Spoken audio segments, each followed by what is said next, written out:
The Senate session hall buzzed with tension as senators grilled defense officials about the revised armed forces of the Philippines Modernization program. The focus, the long-delayed multi-role fighter, MRF, acquisition, once the centerpiece of the Air Force's modernization. Senators pressed for answers. Why, after years of planning, was the project still stalled?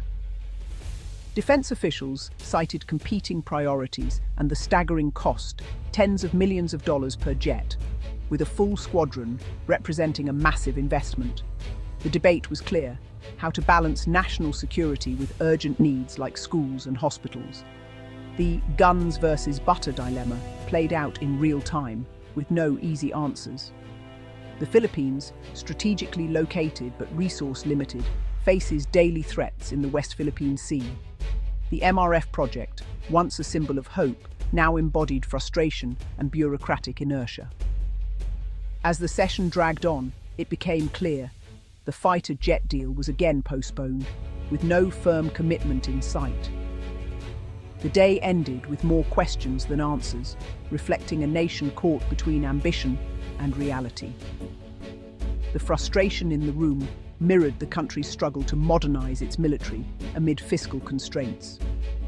The need for credible defense is urgent, but the path forward remains uncertain. The session closed, not with solutions, but with a deepening sense of urgency. The modernization program's fate hangs in the balance as leaders weigh security against other national priorities. The stakes are high, and the choices are only getting harder. The future of Philippine air power remains unresolved, a crucible of frustration for all involved. Defense Secretary Gilbert Teodoro Jr. delivered a sobering message. New multi-role fighters are not a top priority right now. The government simply lacks the fiscal space for such a massive outlay. Teodoro emphasized that current funds must fulfill existing contracts, naval vessels, radars and other critical assets already in the pipeline. Committing to the MRF project would stretch the defense budget beyond its limits. The dream of advanced fighters must wait. Teodoro's candor reset expectations, shifting the conversation from which jet to can we afford any jet at all. He stressed that buying jets is just the beginning. Maintenance, training, and operations are long-term costs the country must be ready to shoulder. Rushing in without a sustainable plan risks grounding these assets for lack of funds. Teodoro's honesty forced policymakers to confront the hard truths of defense procurement. Building a credible military is not just about political will, it's about economic capacity. The path to a modern air force will be slow, demanding patience and fiscal discipline.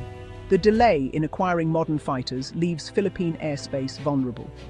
The current fleet of FA-50PH jets, while an improvement, lacks the range and capabilities of true multi-role fighters. This gap undermines the country's ability to deter threats, especially in the contested West Philippine Sea. Without credible air power, the Philippines struggles to police its skies or protect its maritime domain. Foreign vessels routinely challenge Philippine sovereignty, emboldened by the lack of deterrence. A robust air force would change the strategic calculus, providing rapid response and air cover for naval assets. The absence of modern fighters weakens both defense posture and diplomatic leverage. The technological gap grows as neighbors modernize, risking morale and operational readiness. Skilled personnel may leave, and the military's ability to respond to crises, security or disaster remains compromised. The longer the delay, the greater the risk to national security and military effectiveness. A major barrier to modernization is legal. Procurement laws restrict contracts to single-year funding. This system, meant for fiscal discipline, is ill-suited for big-ticket defense projects that require multi-year commitments. Defense planners can't sign contracts for jets or ships unless the full amount is funded up front, rarely possible. Breaking projects into yearly phases is inefficient and risky, often leading to delays and higher costs. The solution is multi-year contractual authority, MYCA, allowing defense deals to span several years with guaranteed funding. Attempts to pass MYCA legislation have repeatedly stalled, trapping modernization in a cycle of stop-and-go funding. Without MYCA, even approved projects can unravel, frustrating allies and suppliers. This legal bottleneck is a key reason for repeated delays in acquisitions like the MRF. It signals unreliability in the international defense market and hampers timely, cost-effective modernization. Until this barrier is removed, the Philippines will struggle to build the military it needs. The financial challenge is fundamental. Military spending competes with urgent needs like healthcare, education, and infrastructure. In budget debates, social services often win over defense.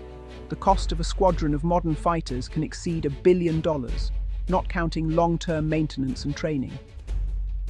For a developing nation, dedicating such sums to defense requires political consensus and tough trade-offs.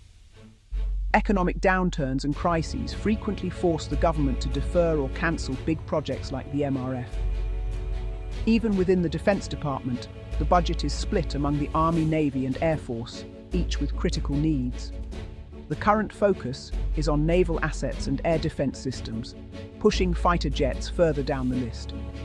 The MRF project remains a casualty of fiscal volatility and competing priorities.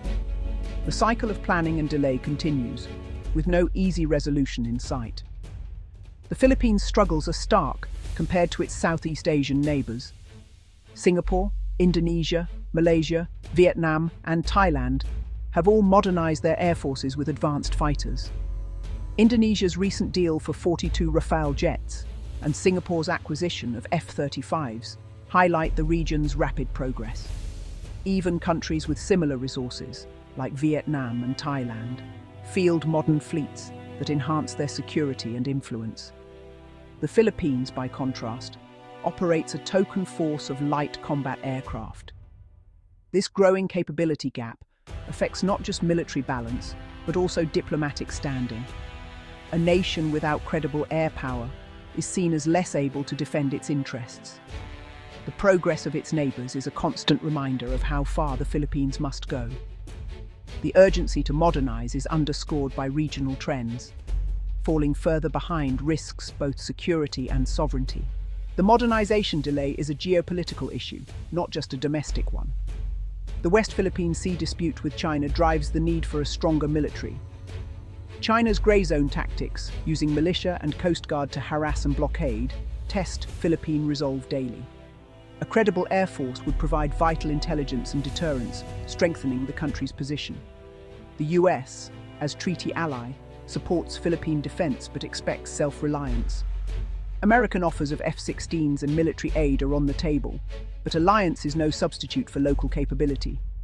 Regional powers like Japan and Australia also back Philippine sovereignty, but ultimately, defense rests on Filipino shoulders. Diplomatic support has limits. Only a modern military can secure national interests. The West Philippine Sea remains a flashpoint, making air power indispensable. The stakes are regional stability and national survival. The government faces a strategic crossroads: invest in costly fighters or focus on more affordable defensive assets. Some argue that a credible air deterrent is essential, outweighing the high price tag. Others, echoing Secretary Teodoro, advocate a phased approach, prioritize asymmetric capabilities like missiles, patrol vessels, and surveillance systems. There's debate over whether high-end fighters or a larger fleet of affordable aircraft and drones better suit the country's needs. The ideal, acquiring everything, isn't possible with current resources. The administration leans toward a sea denial strategy, focusing on assets that directly counter maritime threats. This may work short-term, but long-term air control remains necessary. The decision now will shape Philippine security for decades. The crossroads is not permanent, but the consequences are lasting. The nation must choose wisely. The delays in modernization reveal deeper systemic problems. Real reform means more than extra funds. It requires overhauling defense procurement. Passing a law for multi-year contractual authority is the most urgent step. Building consensus on defense spending is crucial. Security is a prerequisite for prosperity. Leadership must communicate plans transparently and justify budgets. Creative financing, like a dedicated modernization fund or favorable deals with allies, can help. The time for incremental change is over. Bold, structural reform is needed. The Philippines has the talent and allies. It needs the legal and financial tools to match. The fighter jet delay is a wake-up call for 21st century challenges. The moment for decisive action is now,